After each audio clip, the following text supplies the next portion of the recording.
நாம் கற்றதை மனதில் நிறுத்தி வைத்துக்கொள்ள ஒரு வழியுண்டு.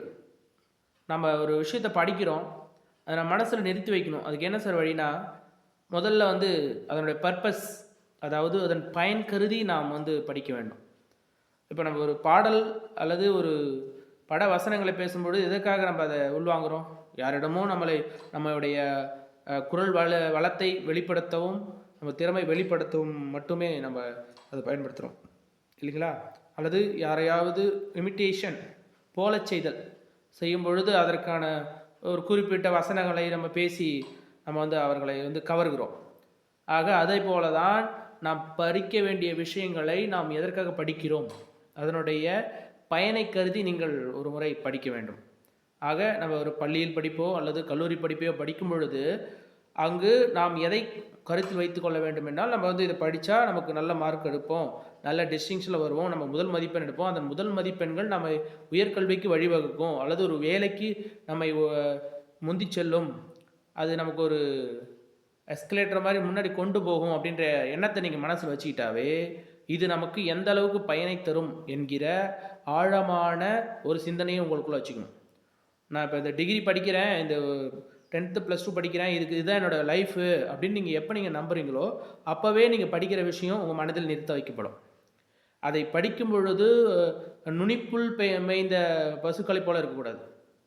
அப்போ நீங்கள் படிக்கும் பொழுதே இது எனக்கு என் வாழ்க்கைக்கு எந்த அளவுக்கு மிக முக்கியம் அப்படின்ற ஒரு எண்ணத்தை நீங்கள் உள்வாங்கி வைத்து கொள்ள வேண்டும். அப்போ எந்த அளவுக்கு அந்த விடயத்தை மனதில் நிறுத்தி வைக்கிறீர்களோ அந்த அளவுக்கு நீங்கள் படிக்கிற விடயம் உங்களுக்கு மனதில் ஆழப்பதியும்.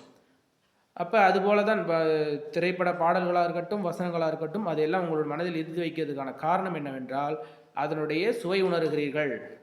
வேறொருடன் நம்மை ப்ரொஜெக்ட் பண்ணுறோம், நம்ம வெளிப்படுத்துறதுக்கு தயாராக இருக்கிறோம் அப்படின்றத நீங்கள் உள்வாங்கி செய்கிறீங்க. ஸோ அதுபோல தான் நம்மளை ப்ரொஜெக்ட் பண்ணுற வாழ்க்கையில் ப்ரொஜெக்ட் பண்ணணும். அதற்கு இந்த கல்வி தேவை, அதற்கு இந்த டிகிரி வேணும், நான் ஒரு வேலைக்கு போகணும் அப்படின்னு மனசில் இதுதான் என் லைஃப், இது இல்லைன்னா என்னால் ஏர்ன் பண்ண முடியாது, என்னால் சம்பாதிக்க முடியாது, என்னோடய குடும்பத்தில் என்னால் நிலைநிறுத்தி கொள்ள முடியாது, என்னுடைய நிலையை எந்த சமூகத்தில் நிறுத்தி வைக்க முடியாது அப்படின்னு நீங்கள் நம்பினீங்கன்னா கண்டிப்பாக அந்த பாடப்பகுதியை கடின பகுதியாக இருந்தாலும் உங்களால் வைத்து கொள்ள முடியும். இந்த காலையில் எழுந்து படிக்கிறது, 6 மணிக்கு எழுந்து படிக்கிறது, அதிகாலையில் படிக்கிறதுலாம் வேஸ்ட் ஆஃப் டைம். என்னை பொறுத்தவரை நீங்கள் எந்த அளவிற்கு அதை உள்வாங்கிக் கொள்கிறீர்கள், எந்த அளவுக்கு அதை அன்பு செலுத்துகிறீர்கள், அதாவது எந்த ஒரு விஷயத்தையும் லவ் வித் பேஷனேட், அதுதான் உங்களுடைய படிக்கிற கல்வியில் மிக முக்கியமான ஒரு விஷயம். இது எனக்கு பிடிக்கும் என்கிற ஒரு எண்ணத்தை உள்வாங்கி ஆழ் மனதில் பதித்து வைத்துக் கொள்ள வேண்டும். அப்படி எந்த ஒரு விடயத்தையும் நீங்கள் ஆழ்மனதில் பதித்து வைத்து கொண்டால் மட்டுமே தவிர வேறு வழி இல்லை. நீங்கள் படித்தது மனதில் நிறுத்தி வைக்க முடியாது. எனவே தான் நண்பர்களே, மாணவர்களே, நீங்கள் படிப்பதை விரும்பி படியுங்கள், விரும்பியதை படியுங்கள்.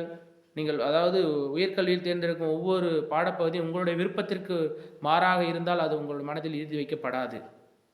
உங்களுடைய கசப்புத்தன்மையை அது காட்டினால் கண்டிப்பாக உங்கள் மனதில் நிறுத்தி வைக்கப்படாது. எனவே தயவு செய்து அதனுடைய கல்வியின் சுவையை உணருங்கள், உணர்ந்து படியுங்கள். படித்தால் கண்டிப்பாக உங்களுடைய வாழ்வில் வெற்றி பெறலாம். நன்றி, வணக்கம்.